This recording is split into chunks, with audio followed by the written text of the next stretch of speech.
कुष्मांडा माँ दुर्गा की चौथी शक्ति की पावन कथा। नवरात्रि के चौथे दिन देवी माँ को कुष्मांडा के रूप में पूजा जाता है।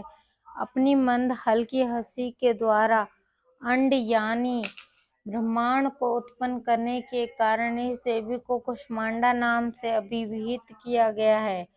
जब सृष्टि नहीं थी, चारों तरफ अंधकार ही अंधकार था, तभी इसी देवी ने अपने ईर्ष्यत हास्य से ब्रह्मांड की रचना की थी। इसलिए इसे सृष्टि की आदि स्वरूपा या आदि शक्ति कहा गया है।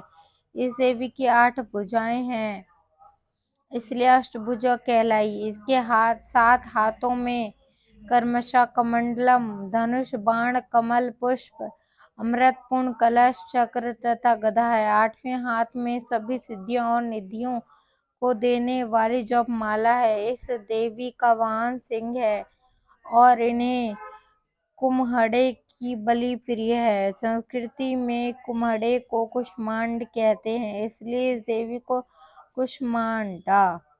इस देवी का वास सूर्यमंडल के भीतर लोक में है। सूर्यलोक में रहने की शक्ति क्षमता केवल इन्हीं में है, इसलिए इनके शरीर की क्रांति और प्रभा सूर्य की भांति ही देदीप्यमान है।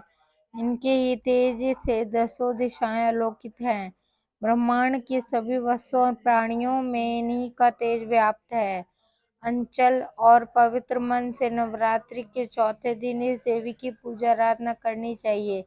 इससे भक्तों के रोगों और शोकों का नाश होता है तथा इससे आयु, यश, बल और आरोग्य प्राप्त होता है। ये देवी अत्यल्प सेवा और भक्ति से ही प्रसन्न होकर आशीर्वाद देती है। सच्चे मन से पूजा करने वाले को सुगमता से परम पद प्राप्त होता है। विधि विधान से पूजा करने पर भक्त को कम समय में ही कृपा का सूक्ष्म भाव अनुभव होने लगता है। ये देवी व्याधियों से मुक्त करती है और से सुख, समृद्धि और उन्नति प्रदान करती है। अतः इस देवी की उपासना में भक्तों को सदैव तत्पर रहना चाहिए।